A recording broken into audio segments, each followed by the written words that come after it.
Bem-vindos, alunos da terceira série do ensino médio, à aula de História do Aula Paraná. Eu sou o professor Cleverton e essa é a aula número 31. Gostaria de lembrar, você deve no Classroom clicar no link número 1, com a atividade obrigatória, fazer a sua atividade e postá-la. Assim você registra também a sua presença. E no caso de você estar assistindo pela televisão, não esqueça, leve as suas atividades até a sua escola. Para a aula de hoje, temos os seguintes objetivos. Identificar a Guerra da Coreia e a Guerra do Vietnã como conflitos indiretos entre as superpotências Estados Unidos e União Soviética no contexto da Guerra Fria. Antes de dar um salto adiante, vamos recuar um passo para tomar impulso. Para isso, vamos retomar alguns conteúdos que nós já tínhamos visto. Lembre-se, há 2 aulas atrás, nós começamos a pensar nas razões que levaram Estados Unidos e União Soviética a sustentar esse antagonismo ideológico. E nós pensamos que são 3 principais os focos de atividade dessas 2 nações para fazer o enfrentamento. O primeiro foco, as alianças militares. Já tínhamos estudado a OTAN, no bloco capitalista, e o Pacto de Varsóvia, no bloco socialista. Perfeito? Na aula passada, se você se recorda, nós vimos 2 outros elementos. Nós vimos a corrida espacial e nós vimos a corrida armamentista. E são esses 2 últimos tópicos que o professor retoma nesta aula de agora. A corrida armamentista se voltou basicamente para o acúmulo de armas, para o acúmulo de material bélico em todos os sentidos, e a corrida espacial para a disputa pela conquista do espaço, através, principalmente, dos soviéticos, no lançamento do Sputnik, o primeiro satélite espacial, o primeiro instrumento, a primeira máquina que os seres humanos puseram em órbita, e o Yuri Gagarin, o primeiro ser humano no espaço. Pense assim, os soviéticos largaram na frente. Hoje nós vamos lembrar um engenheiro ucraniano que foi bastante importante para essas conquistas soviéticas. Os soviéticos largam na frente e os Estados Unidos tentam acompanhar. Lembre-se daquela aula em que nós dizíamos sobre o Sputnik, que teve um verdadeiro efeito Pearl Harbor sobre a sociedade americana? Ficaram assustados com o avanço tecnológico que, de repente, colocou sobre suas cabeças uma máquina soviética. Nesse momento, eles criam, e não levam nem um ano para isso, a NASA.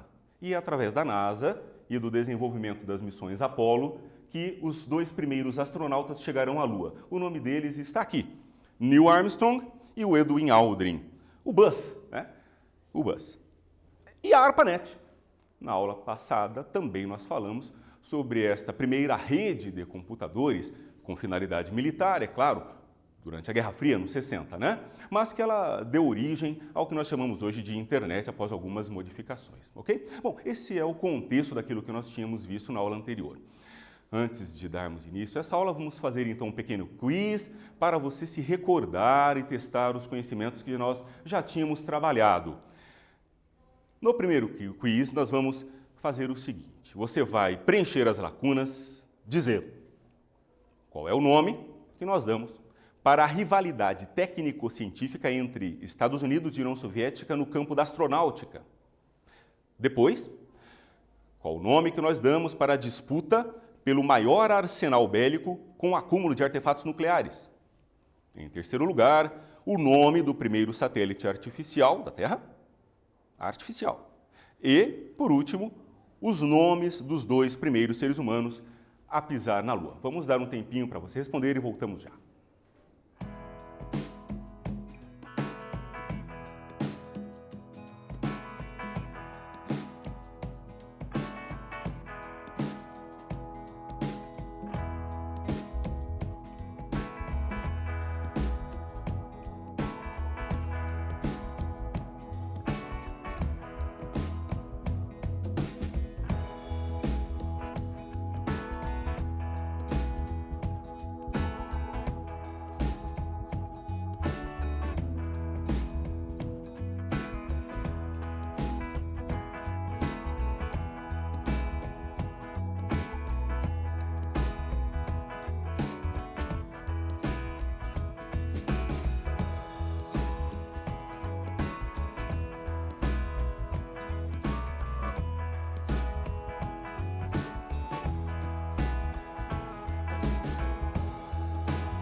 Ok? Fez as atividades, vamos fazer a correção.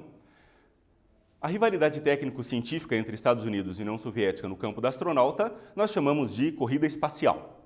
Já corrida armamentista é o nome que demos à disputa pelo maior arsenal bélico com acúmulo de artefatos nucleares. E o primeiro satélite artificial, lançado pelos soviéticos, chamava-se Sputnik. E os primeiros seres humanos a pisar na Lua foram os astronautas Neil Armstrong e o Edwin Aldrin, apelidado de Buzz. Na aula de hoje, nós vamos resolver o seguinte problema.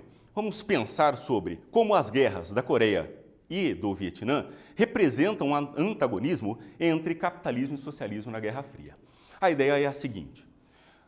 Essas duas nações, Estados Unidos e União Soviética, representavam dois blocos, dois sistemas, duas ideologias, capitalismo e socialismo.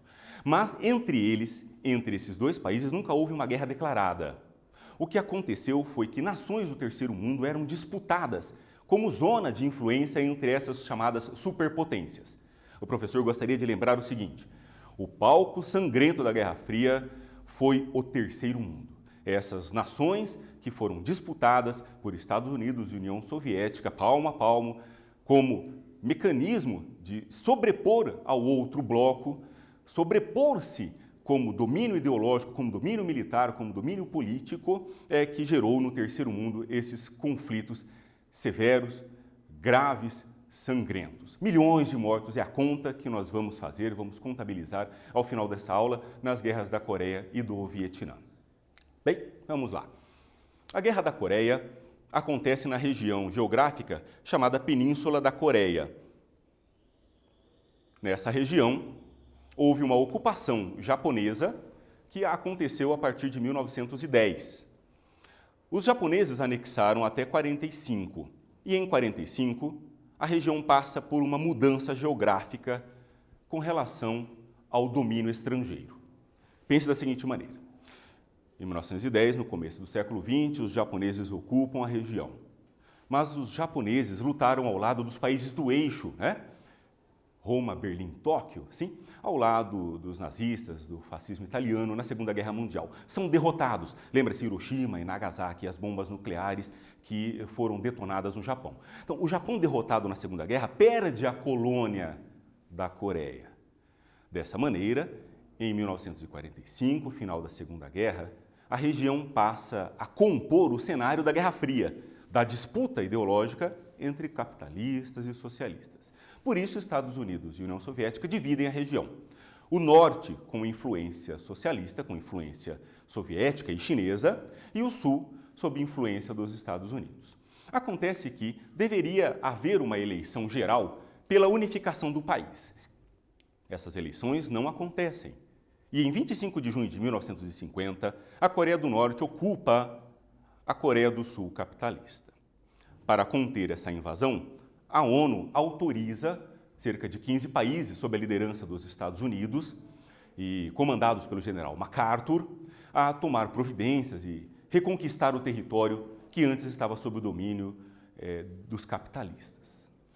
Eles não só retomam a região sul do paralelo 38, mas empurram os coreanos até perto da China.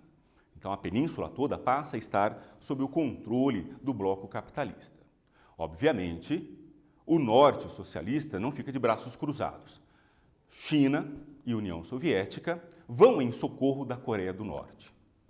Assim, a guerra passa por um terceiro momento, da contraofensiva, em que a Coreia do Norte retoma os seus territórios e conquista mais ou menos até a capital da Coreia do Sul, até Seul, né? Então, fica nesse momento um vai e vem de conquistas e reconquistas até 1953. A guerra segue sangrenta e em 1953 é assinado um cessar-fogo, um armistício. Não houve um acordo de paz, nunca houve um tratado de paz entre essas duas nações, que se encontram divididas até hoje, como vamos ver. O que aconteceu foi um cessar-fogo no dia 27 de julho de 53, que definiu as fronteiras próximas ao paralelo 38 Norte. A Coreia do Norte ficaria sob influência socialista e a Coreia do Sul sob a influência do bloco capitalista, num saldo aí de 2 milhões de mortos. As fronteiras são as seguintes. Você tem aqui um traço escuro que representa aí o paralelo 38. Mais ou menos aqui você vê que está definida a fronteira entre Coreia do Norte, sim, e a Coreia do Sul. A região é uma região desmilitarizada porque há um esforço, não só entre as duas nações, mas há um esforço internacional para evitar novos conflitos na região. Hoje, as duas Coreias, como você vê neste mapa, ainda estão divididas e ainda sustentam os mesmos regimes econômicos. A Coreia do Norte tem capital em Pyongyang, no mapa está aqui em vermelho. A Coreia do Sul, aqui em azul, tem a capital em Seul. Essas duas nações, como o professor comentou, ainda são a Coreia do Sul, é um país capitalista, a Coreia do Norte ainda hoje é um país socialista. Ok.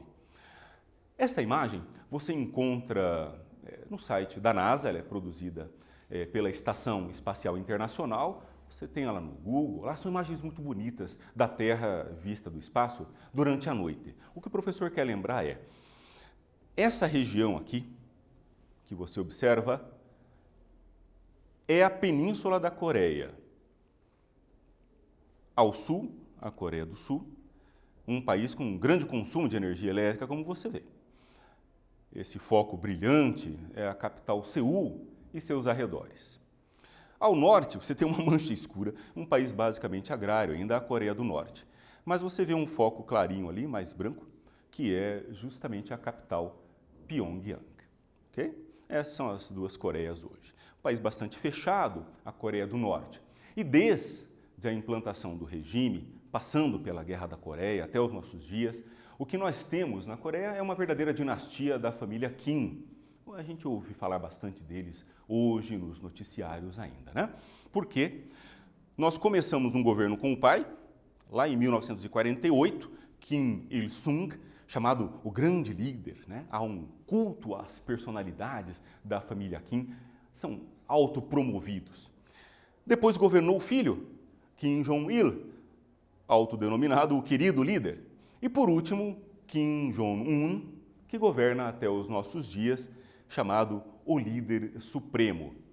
Essa então é a dinastia Kim, que governa a Coreia do Norte desde os anos 40. Então, uma verdadeira dinastia num país fechado, né? Não é um regime monárquico absolutista, viu? Essa liderança se sucedeu de maneiras bastante complexas ao longo da história. Mas o fato é, mandou o pai, mandou o filho e hoje manda o neto. Nessa atividade, vamos aí, então, fechar a Guerra da Coreia com a seguinte questão. Em 1950, o exército comunista da Coreia do Norte invadiu a Coreia do Sul. A importância dessa guerra deve-se a... Você vai marcar a alternativa correta. Letra A. Bipolaridade das relações políticas internacionais. Letra B. Criação de multinacionais japonesas no Oriente.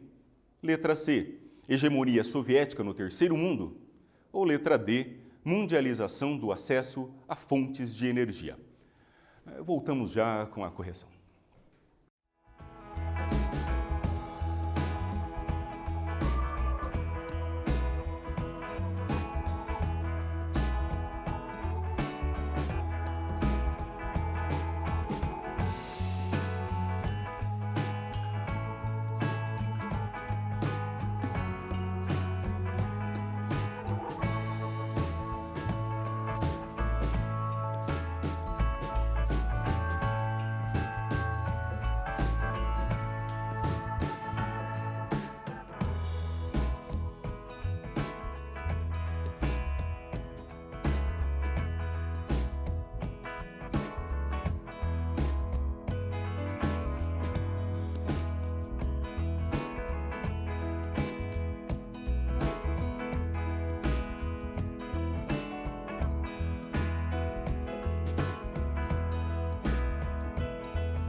Ok? Vamos fazer a correção da atividade.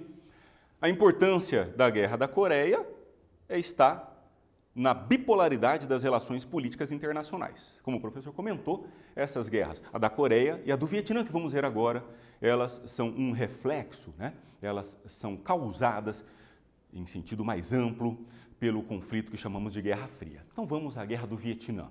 A Guerra do Vietnã acontece na chamada Península da Indochina, ela também chamada de Indochina Francesa. Essa região foi dominada pela França desde 1860.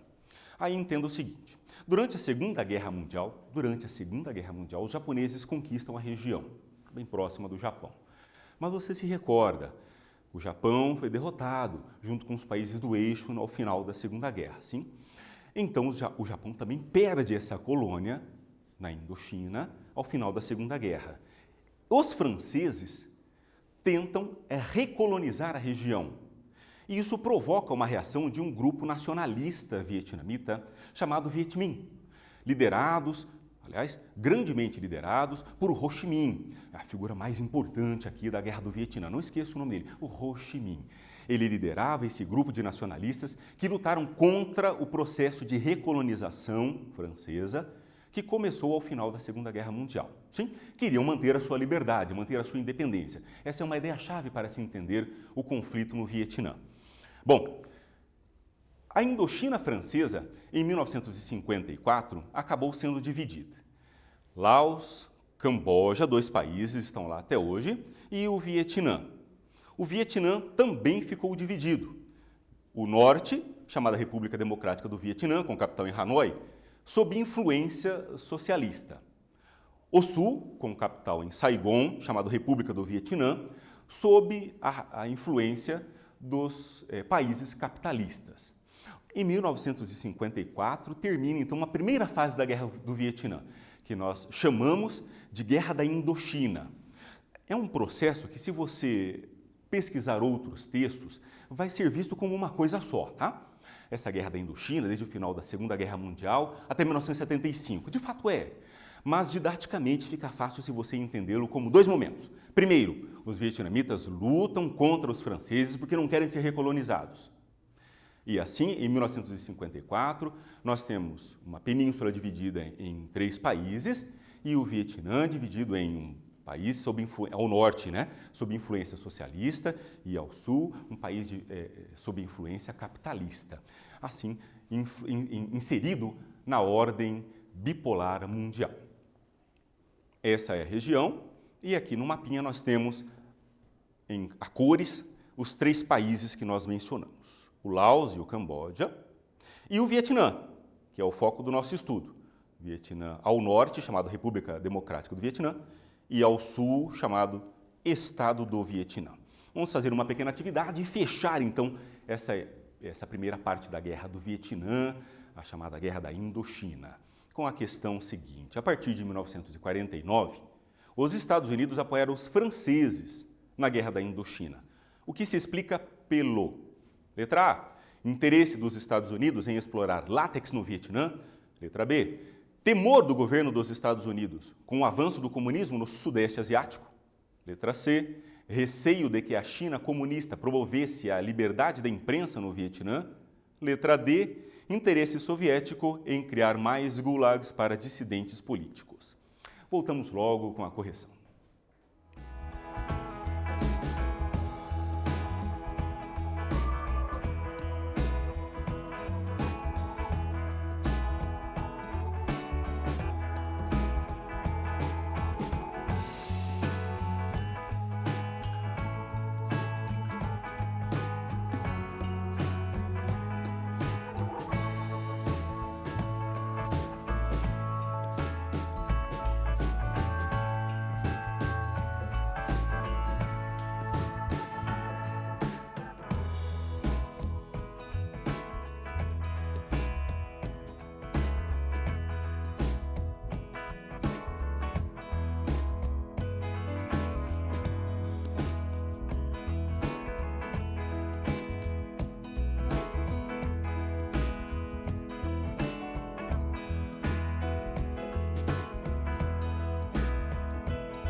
Vamos corrigir a atividade?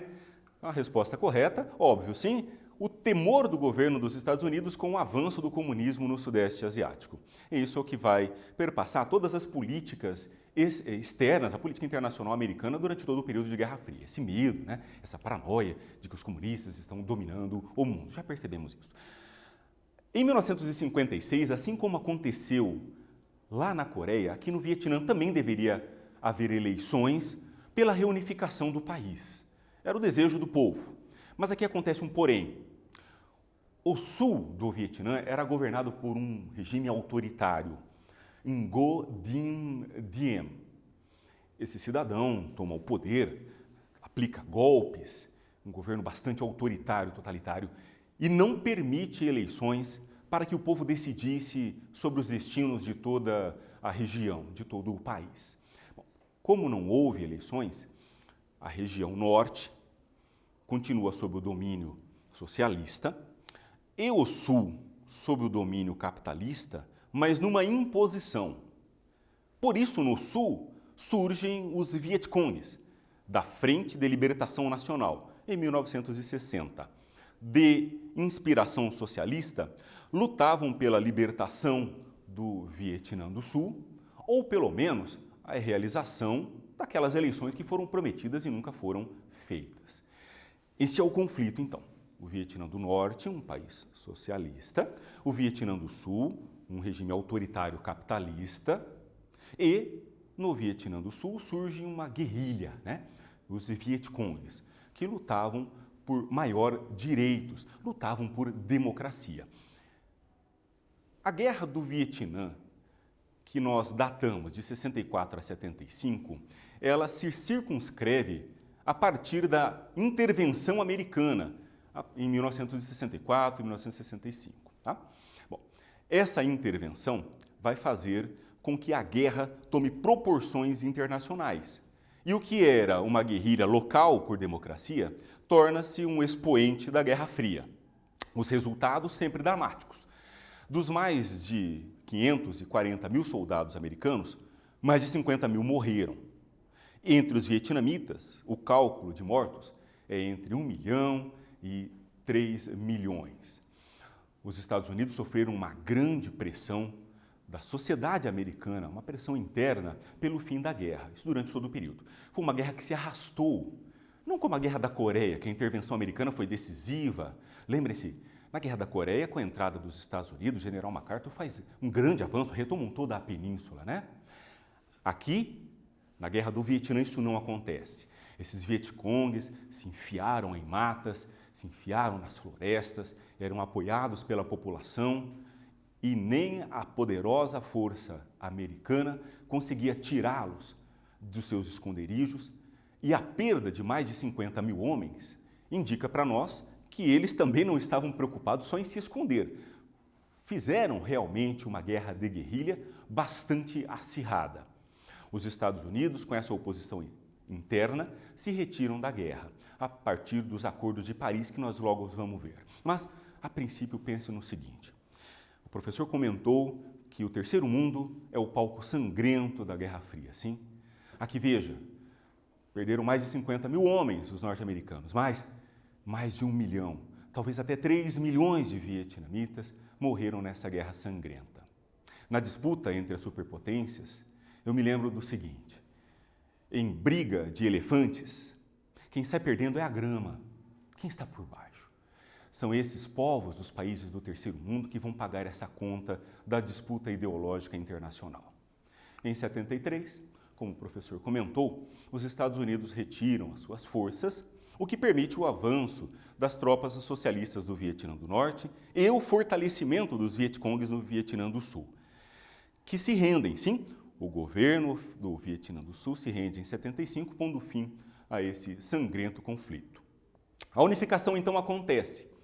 A Frente de Libertação Nacional do Vietnã do Sul, sim, liderados pelo Ho Chi Minh, junto com o governo do Vietnã do Norte, socialista, comungavam da mesma ideia, unificam o país sob a República Socialista do Vietnã, que, enfim, acabou acontecendo de início, pelo menos, um regime bastante autoritário, nos moldes stalinistas, foi um regime bastante duro, mas reconquistaram a unificação do seu país e se livraram das influências externas, dessa ingerência internacional sobre o seu governo local. Aqui você tem uma fotografia que demonstra um protesto contra a Guerra do Vietnã acontecido dentro dos Estados Unidos, na capital Washington, em 1971.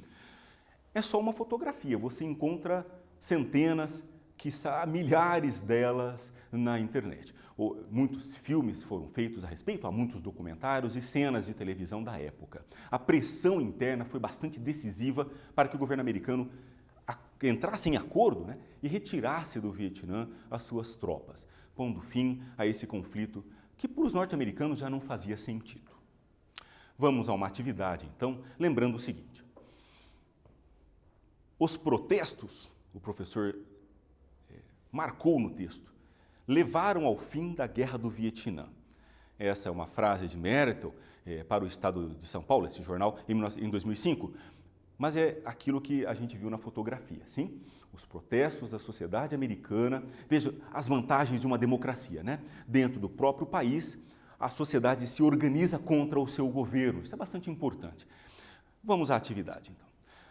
Oscar de documentário em 1974, esse filme, Corações e Mentes, tornou-se uma peça importante dos protestos que levaram ao fim da Guerra do Vietnã. O diretor norte-americano, Peter Davis, conta que Corações e Mentes nasceu da indignação. A mídia só mostrava imagens tendenciosas da guerra. O que você vai fazer é comente o contexto no qual se desenrolou a Guerra do Vietnã. Logo voltamos com a correção da atividade.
Ok? Vamos corrigir a atividade.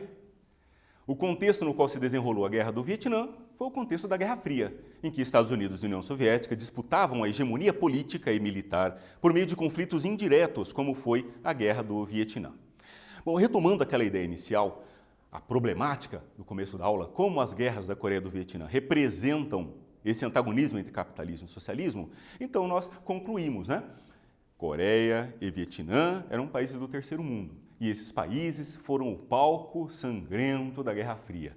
Esses países eram disputados pelas superpotências Estados Unidos e União Soviética como área de influência, disputa pela hegemonia mundial. Como interdisciplinaridade, o professor quer comentar duas coisinhas. Você conversa lá com o professor de Química sobre o agente laranja. Era um composto de 2 herbicidas que são utilizados no mundo até hoje, mas esses 2 herbicidas, no seu processo de fabricação, criavam uma toxina, uma dioxina.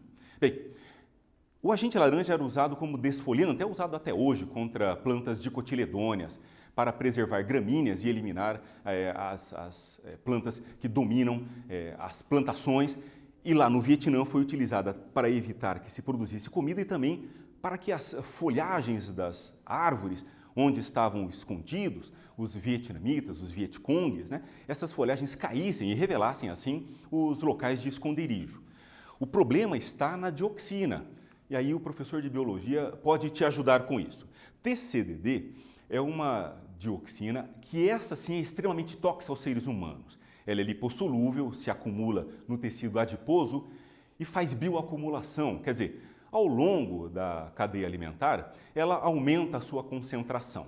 Até hoje há vestígios dessa dioxina nos organismos, nas plantas, nos animais, nas pessoas lá no Vietnã.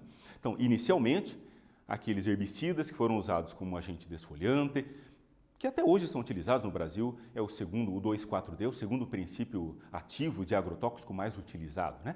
Mas produzia como subproduto essa dioxina extremamente tóxica, ok? Bom, na aula de hoje nós estudamos então a Guerra da Coreia, a Guerra do Vietnã, palcos do terceiro mundo do conflito internacional chamado Guerra Fria. Na nossa próxima aula, nós estudaremos a era Khrushchev e a doutrina da coexistência pacífica. Não se esqueça, essa é uma aula de história, qualquer semelhança com a realidade não é mera coincidência.